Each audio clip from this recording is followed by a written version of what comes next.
Hi everyone, I'm Alicia Lawrence from WebPageFX with another SEO webinar presented to you by Schweike Media. I'm sure you've heard the quote from Peter Drucker, "What gets measured gets managed." There's been a huge push these past few years in PR and marketing to show tangible ROI. Lucky for you, SEO is all about results you can measure. So today's webinar is going to do a quick overview on 4 very important metrics you should be tracking that will also give you a good idea how your SEO tactics are performing, and maybe even a few ideas on how to improve them. The first metric I want to dive into is keyword rankings. The reason why I'm phrasing this as keyword rankings instead of page rankings is because I want you to think strategically about your keyword choice. You can create a page that ranks number 1 on Google for dozens of keywords, but none of those keywords get a lot of traffic, or maybe they aren't relevant to your industry. And therefore, it really doesn't produce you anything of value. And the people who would find it would bounce quickly off your site. And that's no good. You need to be optimizing your site and creating content to rank for the right keywords in order to get quality traffic that will convert. So if you haven't already, create a keyword mapping report so you can know what your target keywords are.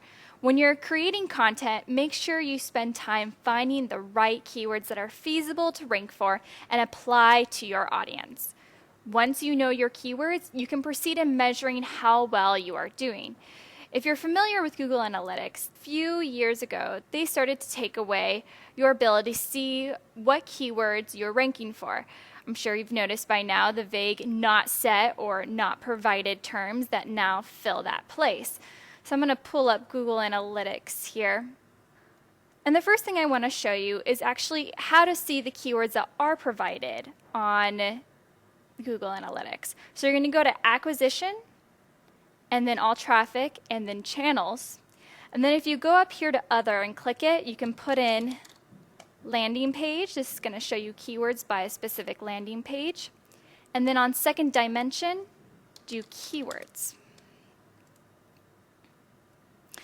And now you're going to be able to see, once Google shows you the results, that the majority of them are not set, not provided.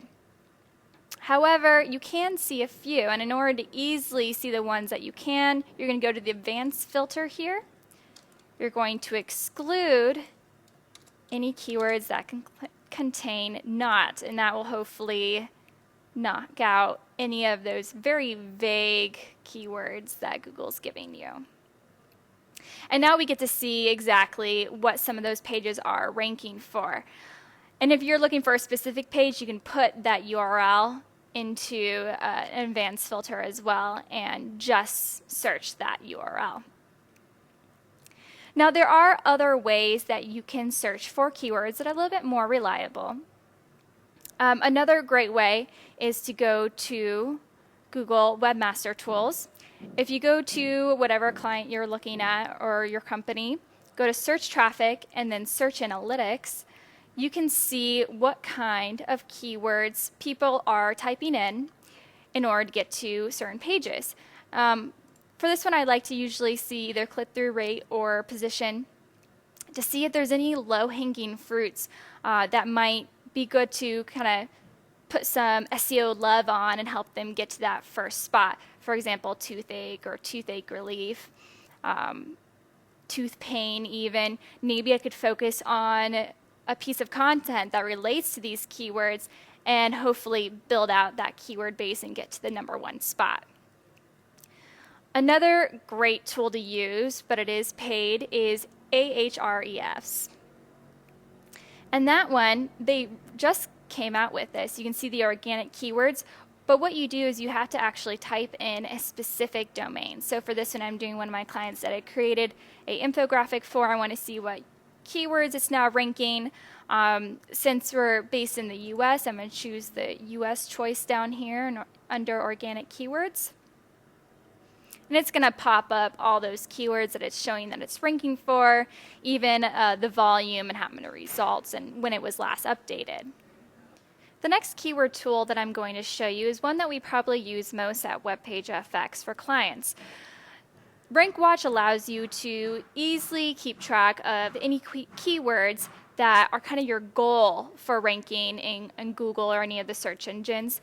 The only bad thing about RankWatch is you actually have to find those keywords, whether it's through your keyword mapping report or whether it's through another tool like Ahrefs or SEMrush, to see what exactly you should be putting in and adding to RankWatch so that it can watch your ranks.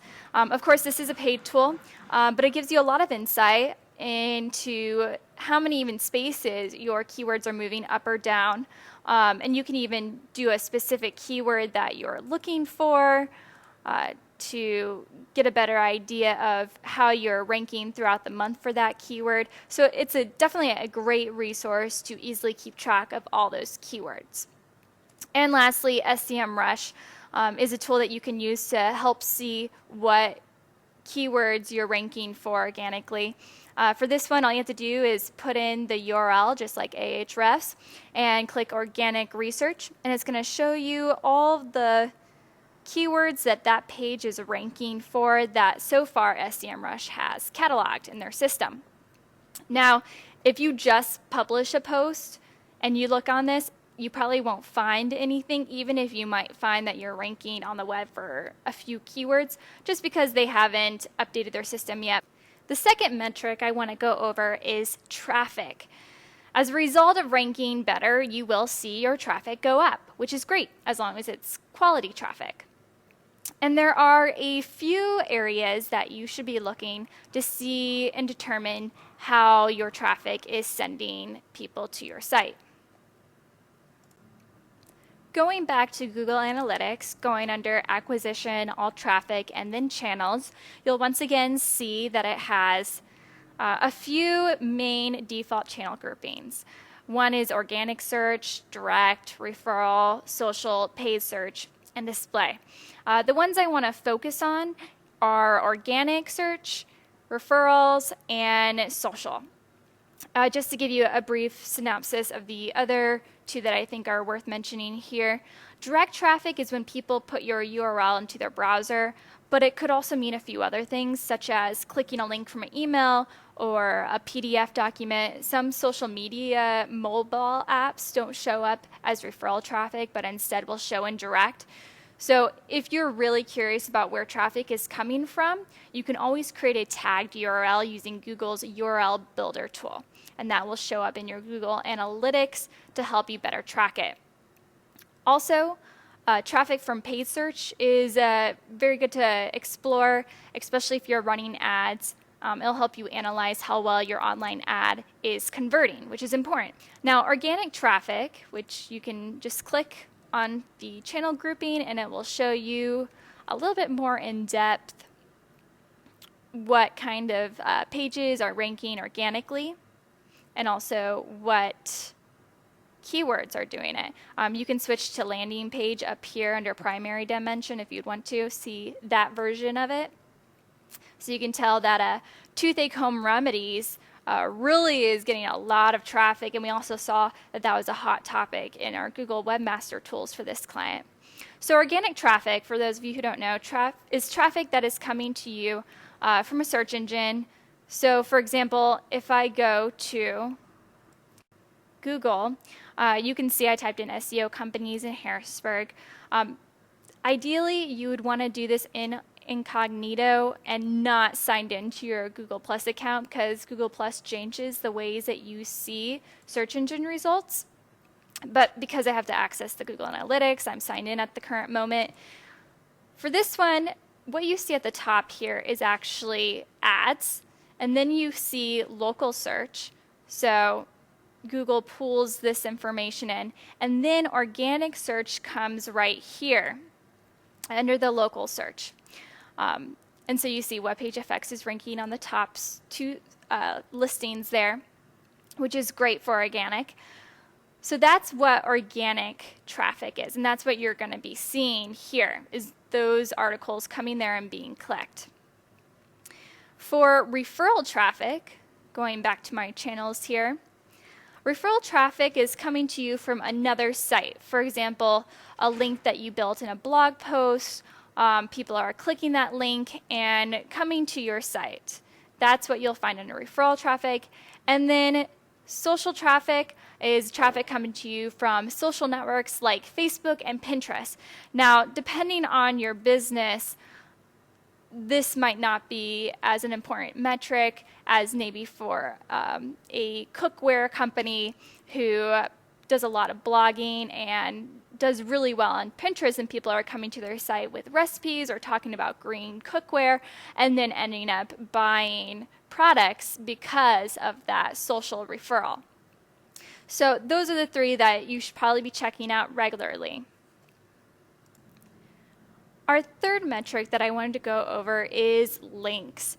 Though sometimes criticized, link building correctly is still one of the best things you can do for your SEO, besides optimizing your site in general. You can generally see links impact in the search engine result pages when rankings increase and your domain authority, which is Moz's metrics for the overall rankings of your site, increases as well. Like I mentioned, under traffic, you can also tell if links are doing a good job, not just with building domain authority and building the rankings to your pages, but also with referral traffic, which is sometimes forgotten about when link building. You focus on just getting a link when you should also be focusing on a quality link that will be clicked and then send referral traffic to your site. And hopefully those people will purchase the product or sign up for your e-newsletter in a way that you can keep track of them. To see your domain authority, you can download this Moz bar, which shows you the domain authority, which is also the abbreviated DA, which is a 35, which is fairly good. Most sites rank between 30 and 50. If you have a really good site, it's up between 50 and 80. Usually only ginormous sites that have established a lot of credibility, have thousands of links, reach above that. And you can also see the page rank, the abbreviated PA here, showing what exactly this page's specific rank is doing. The domain authority is more of a general overview metric. Moz also has a spam score, which shows the links coming in, if they're spammy to your site, if you got them from a bad neighborhood. And you can also see how many links are even built to this page if you go into this tool. The last metric I want to cover are goal completions. Goal completions look different for every business. Some might be just a contact page. Maybe you offer a service. So by someone filling out that contact page and inquiring about it, that could be considered a goal completion and tracked in Google Analytics. Sometimes it can be considered a subscriber to an e-newsletter. Subscribers are one of the best ways to really get in touch with your target audience. One of the trends for this year is owned media. Companies are building up their blogs and social profiles as a way to establish credibility and thought leadership in their niche. And one of the most valuable results of this is the email subscribers, which is just a list of emails and names of people who say they are interested in what you do or talk about. And it's really the perfect potting soil to sow seeds that grow into loyal customers. And of course, there's the obvious purchases. And you can always track this in Google Analytics by setting up goal completions in your admin tab here. And I would highly encourage you guys to set up as many goal completions as you think would be profitable in determining what type of SEO strategies work, maybe where you need to improve. As you can tell, we have a bunch of them set up for this client here. Most of the time, you're going to be tracking actually the thank you page after someone purchases an item on your site, which is really easy to set up in Google Analytics, and I might actually cover that in a future webinar. Well, thank you everyone for listening. If you have any questions, feel free to email me at Alicia, ALICIA, @webpagefx.com.